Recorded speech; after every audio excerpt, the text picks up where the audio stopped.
Hello everyone. In this video we will discuss moment of inertia of solid cone. तो चलिए एक solid cone को बनाते हैं। तो ये एक solid cone है, इसका ये एक्सिस ऑफ रोटेशन है जिसके अबाउट हमको मोमेंट ऑफ इनर्शिया को फाइंड आउट करना है। और ये इसका बॉटम का रेडियस कैपिटल आर है और हम एक एलिमेंट कंसीडर करते हैं बॉटम से वाई डिस्टेंस पे। तो ये जो एलिमेंट आएगा वो एक डिस्क आएगा जिसका रेडियस को हम x मान लेते हैं, ठीक है, और इसके हाइट को हम कैपिटल H मान लेते हैं। तो चलिए पहले एलिमेंट को समझते हैं। तो एलिमेंट जो हमारे पास आया है वो एक सॉलिड डिस्क है और इसका विड्थ जो हो जाएगा वो dy के बराबर होगा, क्योंकि इस डायरेक्शन में हमने y को वेरिएबल किया है। तो इसका विड्थ जो हो गया वो हो गया dy और इसका रेडियस जो है x है। तो इसका वॉल्यूम क्या होगा? तो वॉल्यूम हो जाएगा इसका पाई एक्स स्क्वायर इंटू dy हो जाएगा। इसका dm भी निकाल सकते हैं। तो dm निकालने के लिए सॉलिड कौन है तो मास पर यूनिट वॉल्यूम। तो वॉल्यूम ऑफ सॉलिड कौन होता है 1/3 into pi into r square into h, और एलिमेंट का वॉल्यूम है पाई एक्स स्क्वायर dy। तो ये हमको dm दे देगा, ठीक है। और यहाँ पर ये पाई और ये पाई कैंसिल हो जाएगा। तो इसको हम लिख सकते हैं अब 3m divided by r square into capital H into x square dy। ये एलिमेंट का मास हो गया। अगर हम x को सब्स्टिट्यूट करना चाहते हैं तो x को हम निकाल सकते हैं किससे? सिमिलर ट्रायंगल से।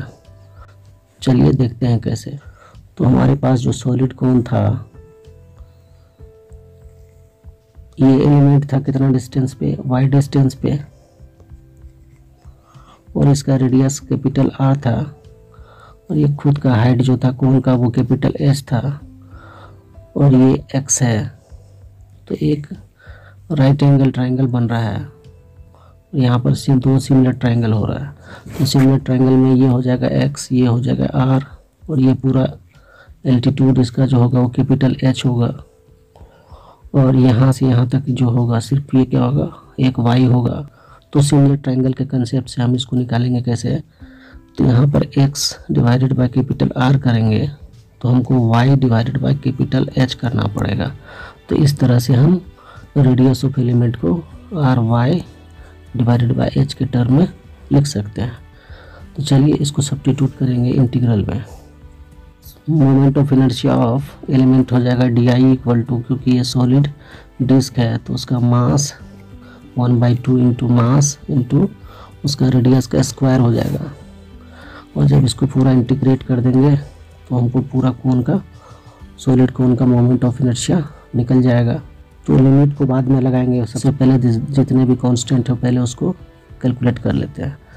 तो ये डी जो हो जाएगा हमको i, और यहाँ पर 1/2 इंटू डी, और डी हमारा कितना है 3m x square divided by r square into h, ये हमको dm है इंटू dy, और बाहर में हमारा एक्स स्क्वायर है। तो ये जो कांस्टेंट टर्म है इसको पहले लिख लेते हैं बाहर। तो 3m 2r square into h, और यहाँ हो जाएगा x⁴ इंटू dy। तो अब हम x को पुट कर देते हैं। तो अब हम x के जगह पर ry डिवाइडेड बाय h को पुट कर देते हैं। तो इसको लिखेंगे i इज इक्वल टू, अब लिखेंगे 3m divided by 2r square into h into integration of x। तो x हमारा है ry divided by capital H power 4 और dy। तो r और h कांस्टेंट है तो ये निकल जाएगा बाहर। तो इसको अब लिख सकते हैं हम लोग 3m divided by 2r square into h into r⁴ divided by h⁴ into integration of y to the power 4 dy।